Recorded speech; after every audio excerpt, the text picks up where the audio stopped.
Hey, my name is Marcus. I'm 29. 3 months ago, I moved into a quiet cul de sac where everyone has ring cameras and the neighbors iron their jeans. I was just helping the married woman next door carry some boxes when the bottom started to give way. She reached out to steady it, her cool fingers gripping my forearms, and that's when she looked up at me and whispered, "You're so strong. Black guys always are." The way she said it, the way she held on just a beat too long. We both knew she'd crossed a line she couldn't uncross. If you're watching this right now, tell me where you're from in the comments. Because I still don't know if what we did was wrong. I moved into the duplex on Maple Street in early June, the kind of place where everyone has ring cameras and the lawns look like someone trims them with scissors. My landlord, Mrs. Chen, lived on the other half. She warned me about the HOA and handed me a list of quiet hours. "Good neighborhood," she said. "Keep it that way." The house next door was white with blue shutters, perfect flower boxes, a silver SUV in the driveway that never had so much as a water spot on it. I was unloading my truck when I first saw her. She was coming out of her garage, wrestling with a cardboard box that looked heavier than she could handle. Mid 40s, maybe, blonde hair pulled back, the kind of woman who probably ironed her jeans. "Need help with that?" She looked up, startled, like she wasn't used to people offering. "Oh, I'm fine. Just some old decorating supplies." The box was clearly too heavy. I could see her arms shaking. "I'm Marcus, just moving in next door." "Karen." She set the box down on the garage step. That step would creak every time I heard it after that day. "Welcome to the neighborhood." She was pretty in a real way. Not Instagram pretty, more like tired pretty. Like she'd been beautiful her whole life but hadn't looked in a mirror lately. "You sure about that box?" She laughed, a genuine sound that made her shoulders drop.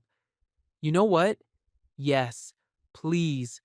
I picked it up, light as air compared to the furniture I'd been moving all morning. She walked beside me toward the house, and I caught a whiff of clean laundry detergent. Sharp and fresh. "You can just set it inside the garage." "Thank you." The garage smelled like that detergent smell mixed with something citrusy. Hand soap, maybe. Everything was organized. Shelves with clear plastic bins, labels on everything. But there were other boxes, stacked high on metal shelving against the far wall, some marked "baby" in faded marker. "You do this for a living?" she asked, watching me set the box down. "Delivery driver? Some personal training on weekends?" "Ah." She tucked a strand of hair behind her ear. "Well, thank you, Marcus. Really." Through the wall between the garage and house, I could hear the distant hum of someone on a conference call. Her husband, probably. Anytime. That was supposed to be it. Just neighbors being neighbors. But 3 days later, she flagged me down as I was leaving for work. I hate to ask again. She had 6 more boxes lined up by the garage. Same story. Too heavy for her, too proud to admit it until she saw me. This time, we talked while I worked. Small talk about the neighborhood, the heat, her daughter starting her sophomore year. But underneath it, something else. The way she watched my hands when I gripped the cardboard. The way she stood a little closer than necessary when showing me where each box belonged. The third box had a slight tear on one side. When I lifted it, the bottom started to give way. "Careful." She reached out to steady it, and her hands ended up on my forearms, cool fingers against my skin. She held on just a beat longer than she needed to. "You're so strong," she said quietly, then caught herself. "Black guys always are." The words hung between us like smoke. She let go of my arms and stepped back, face flushed. "I'm sorry. I didn't. That sounded. It's okay." But it wasn't okay. Not because I was offended, because in that moment we both knew she'd said what she was thinking, and we both knew what that meant. I finished with the boxes in silence. She thanked me, and disappeared inside. That night, lying in my new bed, I kept feeling those cool fingers on my forearms, kept hearing her voice go soft on the word strong. And that's when she said the one sentence that made me see her completely differently. The text came at 11:47 p.m. Sorry about earlier. I don't usually say stupid things to people I barely know. I stared at my phone screen. The smart thing would have been to not answer, or maybe just, no worries. Instead, I wrote, we all say stupid things when we're tired. Is that what you think? That I was tired? I think you were being honest. Three dots appeared and disappeared. Appeared again. That's worse. Maybe. But honest isn't always bad. In this neighborhood, it is. I set the phone down, picked it up again.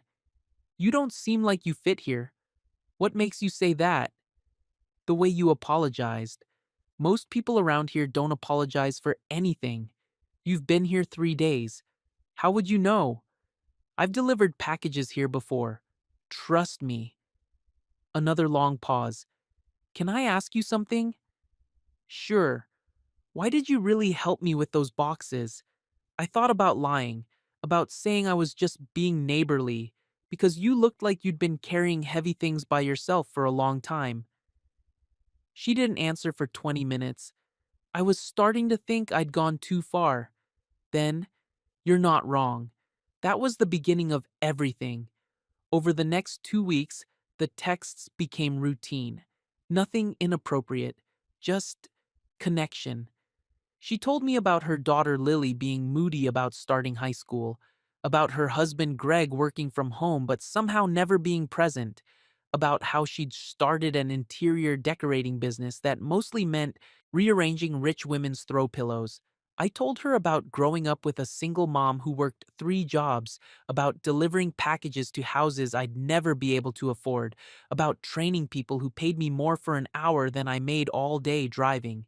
The conversations always started practical and drifted somewhere deeper. How's the settling in going? Good. Still getting used to how quiet it gets after 9. Wait until winter. Dead silent. You like the quiet? I used to. Now I'm not sure. What changed? I started noticing how quiet the inside of my house is too. Messages like that. Nothing you could screenshot and point to as proof of anything. But they added up to something neither of us was ready to name. 3 weeks after the boxes, she had what she later told me was a panic attack. I was coming home from a late delivery when I saw her garage light on. Not unusual. But then, I heard crying through the walls. Not loud crying, the kind you do when you're trying to keep it quiet. I stood in my driveway for a full minute, keys in my hand, debating. My phone buzzed.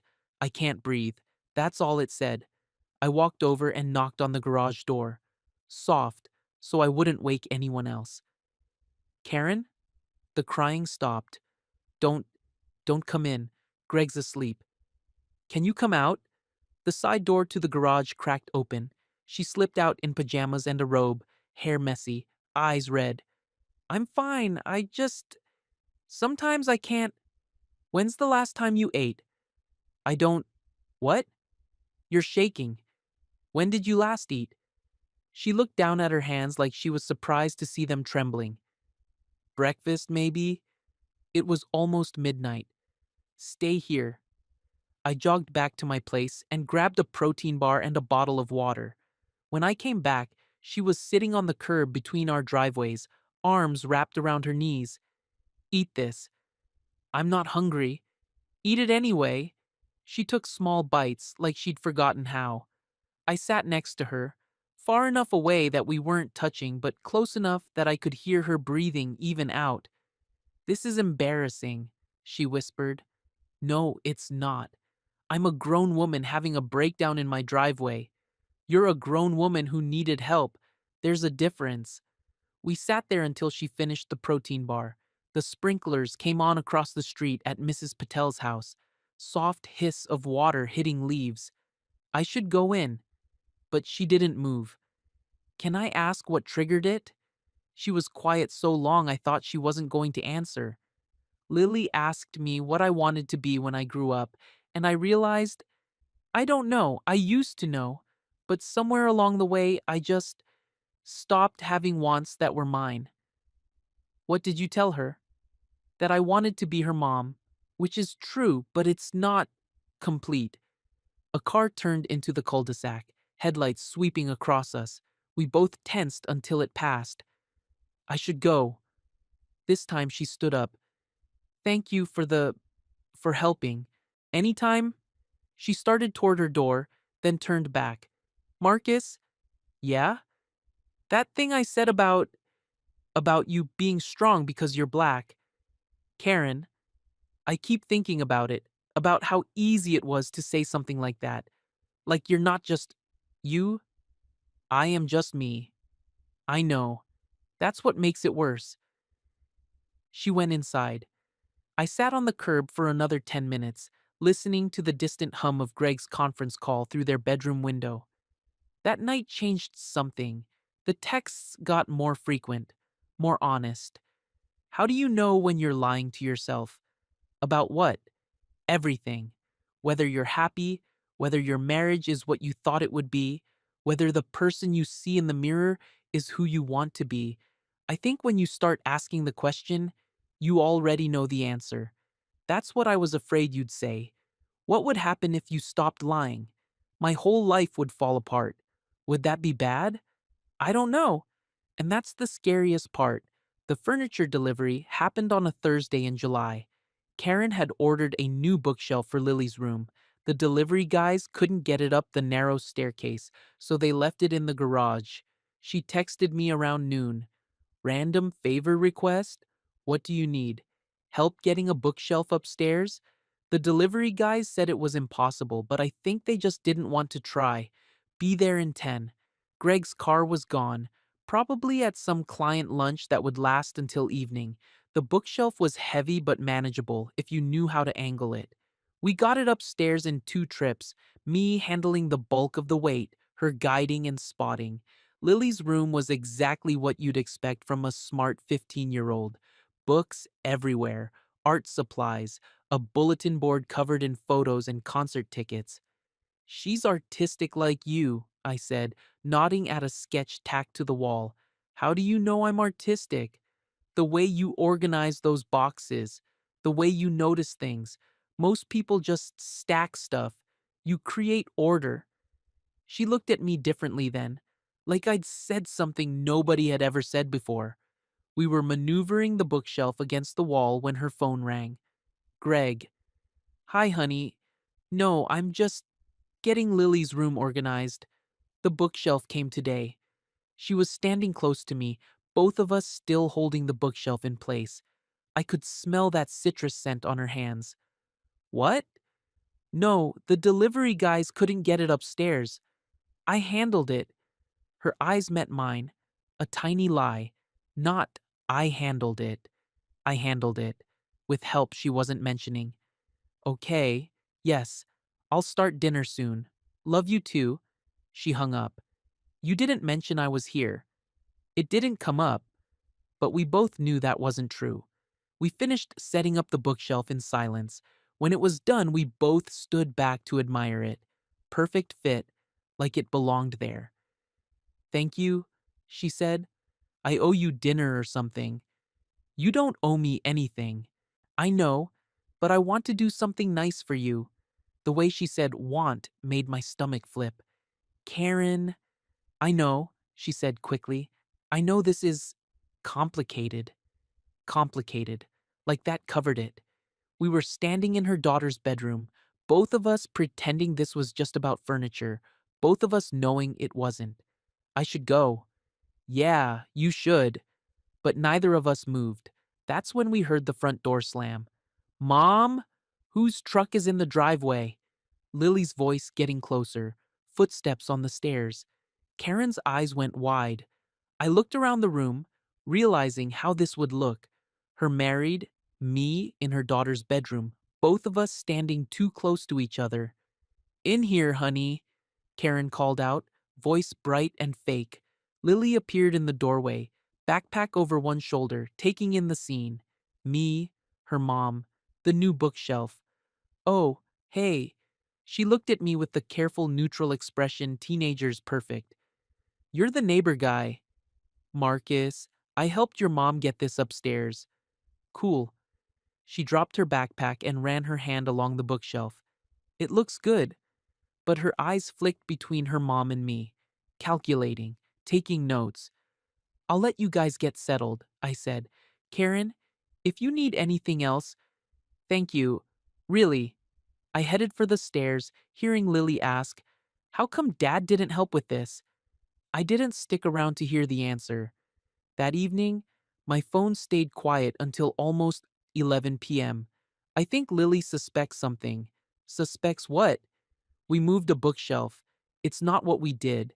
It's how we looked when she walked in. How did we look? Like two people who had been standing too close. Were we standing too close? Yes. I know. This is dangerous, Marcus. I know that too. We should probably stop texting. Probably. But I don't want to. Neither do I. If Lily hadn't walked in right then, I honestly don't know how far we would have gone. The Instagram story happened 2 days later. Andre, my coworker at the delivery company, was always posting random stuff, videos of packages, funny addresses, whatever. Most of the time, I didn't pay attention. But this time, someone sent it to me. The video showed me walking up to Karen's front door, carrying the smaller piece of the bookshelf. Andre had filmed it from the street while waiting in his delivery truck. The caption read, My boy Marcus got these suburban moms eating out his hand. Delivery life, Jotter neighborhood charm. My stomach dropped. It was meant as a joke. Andre didn't know anything real, but to anyone watching, it looked suggestive, like I was bragging about something inappropriate. Worse, Andre had tagged our location. Anyone who followed him could see exactly which neighborhood, which street. I called him immediately. Yo, take that down. What? The story? It's funny, man. It's not funny. Take it down. Chill, it's just a story. It'll disappear in 24 hours. Andre, take it down. Something in my voice must have gotten through because he said, Okay, okay. Damn, didn't know you were sensitive about your side hustle. But it was too late. Karen's text came 3 hours later. I saw it. Karen, I can explain. No need to explain. I understand. It's not what it looks like, isn't it? You and your friend making jokes about suburban moms. He doesn't know anything about us. He was just what? Making assumptions about why you helped me? He's an idiot. I told him to take it down. The damage is done, Marcus. What damage? It was a stupid joke. Mrs. Patel asked me about it. Someone showed it to her at the coffee shop. My blood went cold. What did you tell her? That you've been helpful with heavy lifting. That's all? That's all it is it? I stared at that question for a long time. I don't know. I do. And that's the problem. She stopped responding after that. For 3 days, nothing. No texts, no waves in the driveway. Her garage stayed closed. On the fourth day, I saw Greg outside washing his car. He nodded when he saw me, but there was something different in his expression. Colder. How's the neighborhood treating you? He asked. Good. Quiet. Good. We like to keep it that way. He sprayed the car with more force than necessary. Karen mentioned you've been helpful with some projects. Just carrying boxes, heavy lifting. Right? He smiled, but it didn't reach his eyes. She's always taking on more than she can handle. Good thing she has. He paused. Helpful neighbors. The way he said helpful made my skin crawl. I thought her apology text would be the end of it. But that was actually where it started. The silence stretched into a week, then two. I started taking different routes to avoid driving past her house when I didn't have to. But you can't avoid your next door neighbor forever in a cul-de-sac. Every morning, I heard her garage door open. Every evening, I heard it close. The sound became a reminder of everything I'd messed up. The worst part wasn't that she'd stopped texting, it was that I finally understood what those texts had meant to me, how much I'd looked forward to that little buzz at night, how empty my phone felt without her name lighting up the screen. I started working longer hours, picked up weekend deliveries, anything to stay busy. But the cul-de-sac was small and eventually we ran into each other. It happened at the mailbox cluster at the end of the street. I was grabbing bills. She was checking for packages. We both froze when we saw each other. Hi, she said quietly. Hi. She looked tired, more tired than that first day I'd helped with the boxes. How are you? I asked. Fine. The automatic answer. You? Good. We stood there awkwardly, both holding mail we weren't reading. Marcus, you don't have to explain anything. I think I do. She glanced around to make sure we were alone. It's not that I was angry about the video. No, I was embarrassed about how much it bothered me to see us interpreted that way. I waited. It made me realize that what I thought was just friendship felt bigger than that. To me, my chest tightened, and that scared me. Because you're married. Because I'm married. Because you're my neighbor. Because I'm 15 years older than you. Because, she trailed off. Because I'm black. She looked down at her mail. That too. At least she was honest. So what now? Now we go back to being regular neighbors. Polite distance. Is that what you want? She met my eyes for the first time since we'd started talking. What I want doesn't matter. She walked back toward her house. I stood by the mailboxes until she disappeared inside. That night, I almost started looking for a new place to live. The obsession started small. I'd find myself listening for sounds from her house, Greg's conference calls, Lily's music, the hum of Karen's car starting in the morning. I knew her schedule without meaning to. Grocery runs on Tuesday, Lily's piano lessons on Thursday afternoons, Greg's golf on Saturday mornings.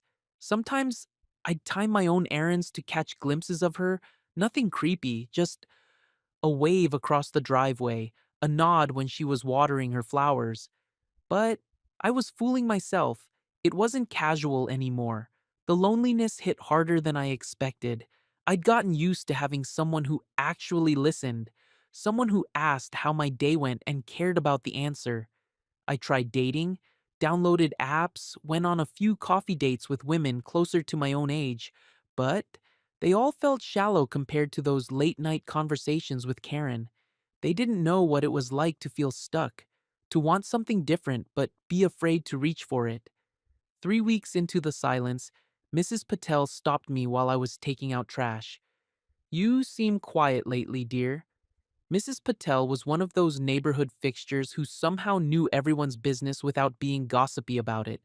She'd lived on Maple Street for 30 years and watched families come and go. Just busy with work. She adjusted her watering hose. The Walters seem quiet too. I kept my expression neutral. Marriage is hard work, she continued, like she was talking about the weather. People forget that sometimes. I wouldn't know. No, but you're observant and kind. She gave me a meaningful look. Sometimes kindness gets complicated. I wasn't sure if that was a warning or just an observation. Have a good evening, Mrs. Patel. You too, dear. But as I walked back to my door, I wondered exactly how much she'd figured out. Greg started working from home more often. I'd see his car in the driveway during hours he used to be gone. And when he was outside, he'd watch me.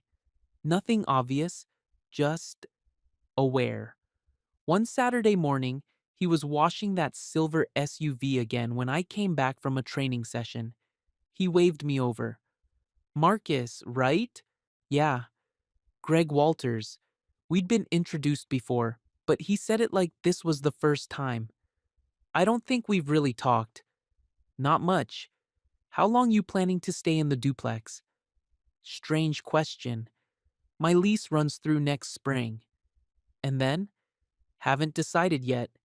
He nodded, spraying the wheel wells with more attention than they needed. Karen mentioned you've been helpful around here. Moving boxes, furniture delivery, that sort of thing. My pulse quickened. Just being neighborly. Sure, that's nice. He straightened up, looked directly at me.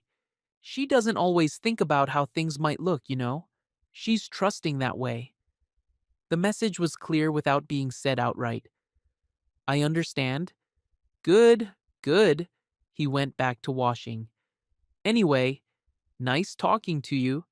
He didn't raise his voice, but the way her husband said my name made my stomach drop. The package theft happened on a Tuesday in August. I was coming home from deliveries when I saw Mrs. Chen from next door talking to two other neighbors in the street. They looked agitated. Someone's been stealing packages, Mrs. Chen explained when I walked up. Third one this week. The neighbors, a couple I'd seen around but never really talked to, were showing security footage on a phone. Look at this, the woman said, holding out the screen. Dark hoodie, medium height. Yesterday, around noon. The footage was grainy, but you could make out a figure approaching a front porch, grabbing a package, and walking away quickly. Could be anyone, I said. Could be, the man agreed, but it's someone who knows the neighborhood, knows when people aren't home. Something in his tone made me look at him more carefully. You think it's someone local? Well, it's not random. They're hitting the same street, same time of day. Someone who's around here regularly. Mrs. Chen glanced at me, then back at the footage. Has anyone seen strangers around? The woman asked. Delivery drivers, service people, anyone new? That's when I realized where this was headed. I deliver for several companies, I said carefully. I see a lot of different drivers on this route. Most are regular guys just trying to make a living. Oh, we're not saying it's you, the woman said quickly. Too quickly. Just wondering if you've noticed anything suspicious. But the way they all looked at each other told me I'd already been discussed. That evening, Karen texted me for the first time in 3 weeks. Did you hear about the package thefts? Yeah. Talked to some neighbors about it. The group chat is active. What are people saying? Theories. Some less charitable than others. About me? Your name came up, nothing direct. But I wanted you to know that I checked your delivery schedule against the theft times. You were on the other side of town for all 3 incidents. You didn't have to do that. Yes, I did. Thank you. Mrs. Patel backed you up too. Said she saw your van. Leave hours before the first theft. I'll have to thank her. Marcus? Yeah? I'm sorry this is happening. Not your fault. Still sorry. That was it. But something had shifted. She was protecting me. Even though we weren't talking, even though she'd drawn boundaries, she wasn't going to let me be scapegoated. I saw the video of myself, and for the first time, I understood why she stopped answering. Andre's Instagram story had been screenshot before he deleted it. Someone in the neighborhood group chat had posted it with the caption, "Is this the helpful neighbor everyone's talking about?" It wasn't the original video that was damaging, it was seeing it through their eyes. A young black man walking confidently up to a suburban white woman's front door. Andre's caption about suburban moms and eating out his hand. To them, it looked like I was bragging about something inappropriate, like I was taking advantage of lonely housewives. The comments were mostly careful, suburban polite racism, questions about proper boundaries, and being cautious about who we trust in our homes. But the subtext was clear. I was a threat. Karen had seen all of this, had watched neighbors dissect our innocent interaction and turn it into something ugly. No wonder she'd pulled away. I felt sick reading it, not just because of how they saw me, but because of what this meant for her. In their eyes, she wasn't a victim of my supposed manipulation. She was complicit, a woman who should have known better. That night, I seriously considered breaking my lease, but then Mrs. Patel knocked on my door. Do you have a minute, dear? I invited her in. She looked around my small living space with genuine curiosity. Nice place. You've made it homey. Thanks. She sat on my couch like she'd been there 100 times. I wanted to talk to you about the group chat nonsense. It's fine, Mrs. Patel. No, it's not. Her voice got firm. I've lived on this street for 30 years. I've seen good people come and go, and I've seen small minds make big problems out of nothing. She pulled out her phone and showed me a message she'd typed, but not sent yet. I'm posting this tonight. The message read, I've watched Marcus for 3 months. He's respectful, hardworking, and has been nothing but helpful to this community. Anyone suggesting otherwise is letting fear override facts. This is how good neighbors get driven away, and shame on us if we let it happen. You don't have to do this. Yes, I do, because silence makes cowards of us all. She posted it while sitting in my living room. Mrs. Patel, my husband and I were the only Indian family here when we moved in. I know what it's like to have every interaction scrutinized, every kindness questioned. Did it get better? Eventually, but only because people like your neighbor Karen spoke up when it mattered. She stood to leave, then turned back. She's a good woman in a difficult situation, but she's stronger than she thinks she is. After she left, I sat in my kitchen and thought about Karen standing up for me in that group chat, about her checking my delivery schedule, about Mrs. Patel's message, which had probably cost her some social capital in the neighborhood. Maybe I didn't have to run. The distance period lasted another 2 weeks, but something had changed. Karen started leaving her porch light on at night again. Not every night, but often enough that I noticed. I remembered her telling me, back during our texting days, that she left lights on when she couldn't sleep, when her anxiety was too high to just lie in bed next to Greg. I started paying attention to the pattern. Light on usually meant she'd had a rough day. Light off meant things were okay. It became my way of checking on her without actually checking on her. One Thursday night, the light was on and I saw her silhouette moving around in her kitchen, back and forth like she was pacing. My phone stayed quiet, but I could tell she was struggling with something. I wanted to text her, wanted to walk over and knock, wanted to do something other than watch from my window like a creep. But I'd learned my lesson about crossing lines. Friday morning, her porch light was still on. That wasn't normal. She always turned it off at sunrise. I was loading my van when Lily came out to wait for the school bus. She looked exhausted. Morning, Lily. Oh, hi.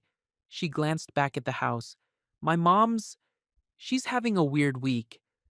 It was the first time she'd voluntarily said anything personal to me. Everything okay? I guess. She's just. I don't know.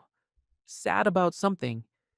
The school bus came before I could respond, but she'd given me information, maybe permission. That night, Karen's porch light went on at 9 p.m.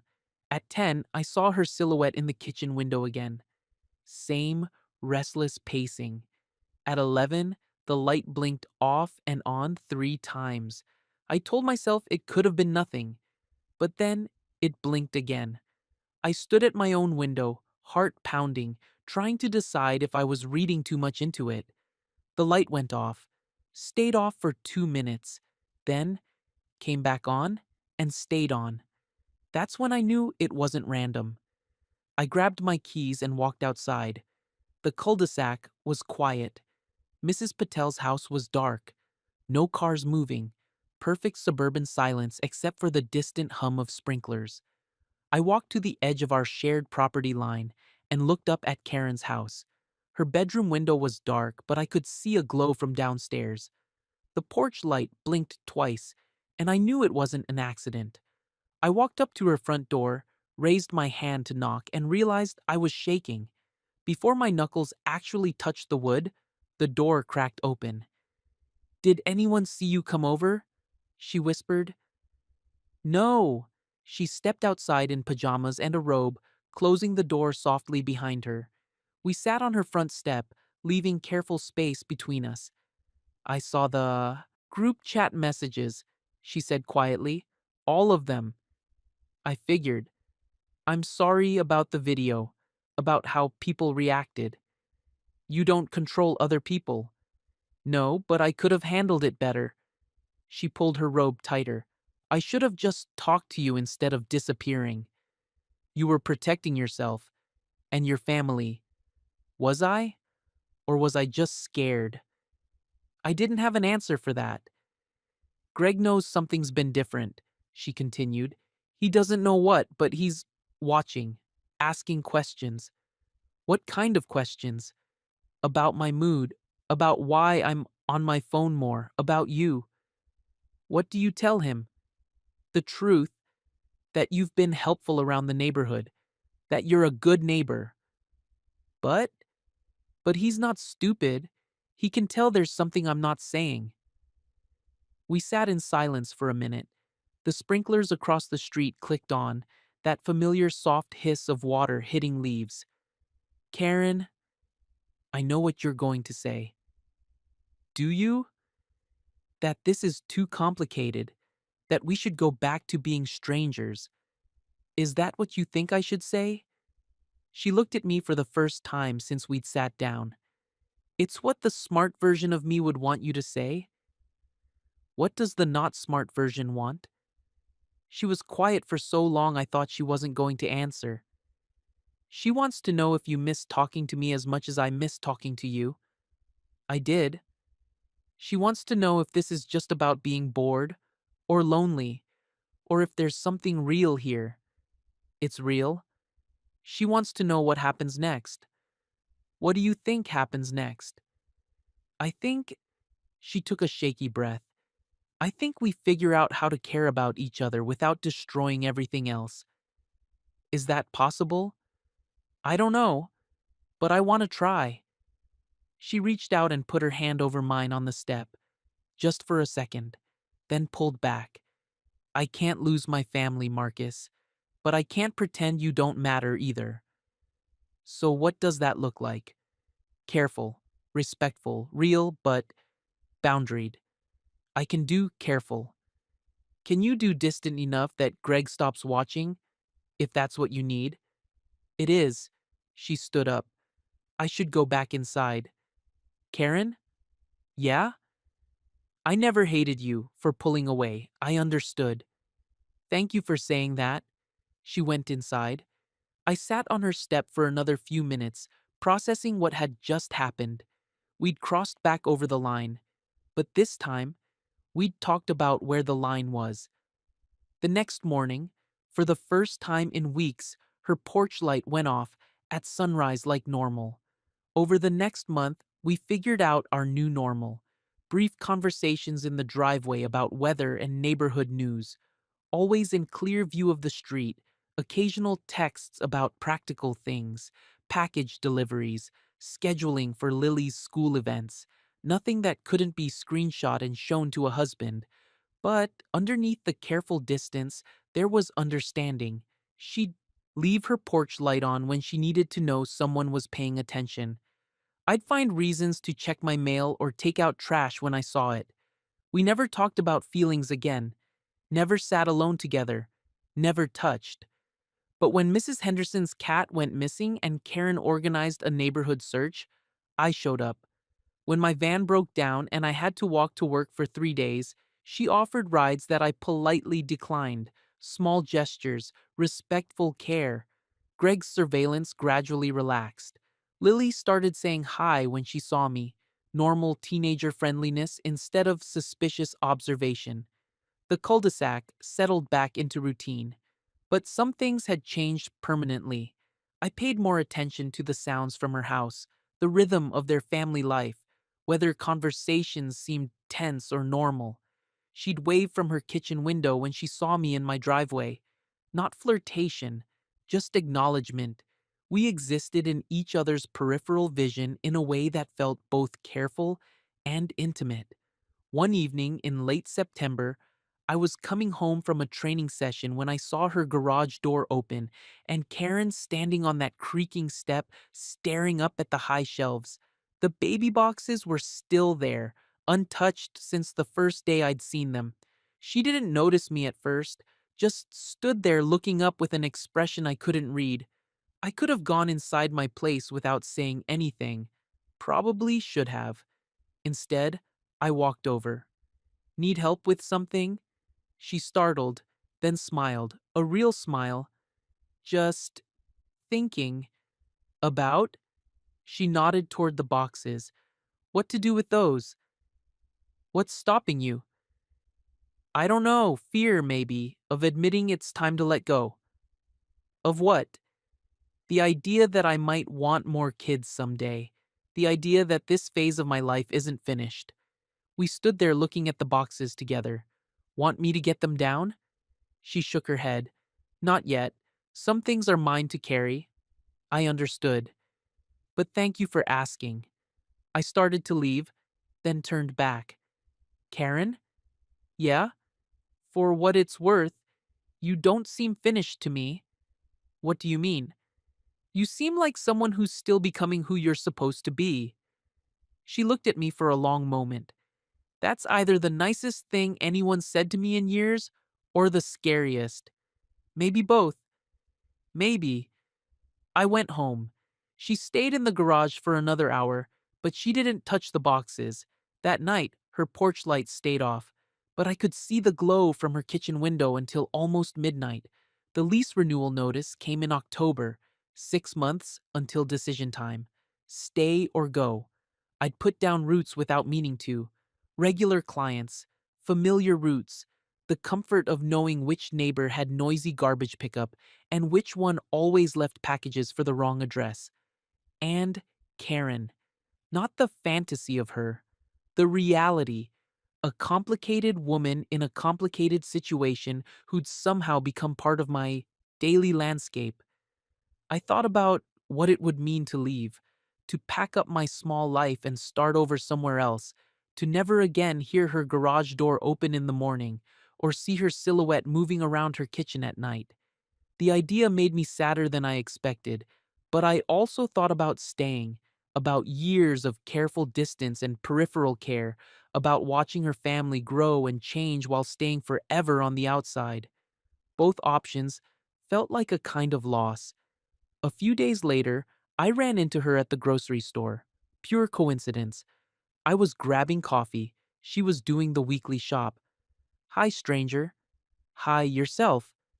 We walked together toward the checkout, her cart full of family-sized everything, my basket holding bachelor staples. How's Lily doing with sophomore year? Good. Better than I expected.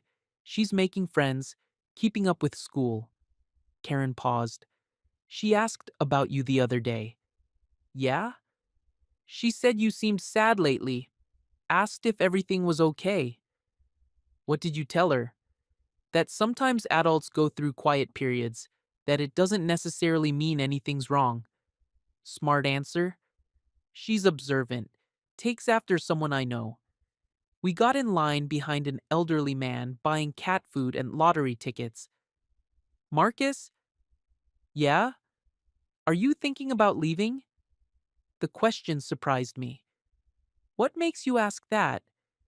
Just a feeling, the way you've been looking at the neighborhood lately, like you're memorizing it. Maybe I am. Why? Because I don't know how long I get to keep it. She was quiet while we moved up in line. Would you tell me if you decided to go? Would you want me to? Yes. Then yeah, I'd tell you. We reached the checkout. Her groceries, my coffee, normal people doing normal things. Take care, Marcus. You too, Karen. But as I watched her load bags into that perfectly clean SUV, I realized something had changed. We weren't just being careful anymore. We were being honest about what this was. Not an affair, not a friendship exactly, something else. Something that didn't have a name but felt real anyway. A couple months after that, on a quiet Sunday, I realized my lease was half over. I was sitting on my small porch, drinking coffee and listening to the familiar sounds of the cul-de-sac waking up. Mrs. Patel's sprinklers, the distant hum of Greg's weekend conference call, Lily practicing piano through the open window. Karen came out to get her newspaper, saw me, and waved. Normal morning routine. But then she walked over to the property line between our driveways. Beautiful morning? Yeah, it is. You're up early for a Sunday. Couldn't sleep. Bad dreams? Good ones, actually. That's worse sometimes. She understood without asking what I meant. We stood there in comfortable silence, her in pajamas and a robe, me in yesterday's t shirt and gym shorts. Normal neighbors having a normal conversation. The Hartmans down the street are moving, she said eventually. Yeah, I heard. 23 years they lived here. Kids grew up, moved away. Now it's just too big. That's how it goes. Is it? Does everyone just cycle through, put down roots until they outgrow them? I don't know. I've never stayed anywhere long enough to find out. Would you want to? Stay somewhere long enough, I mean.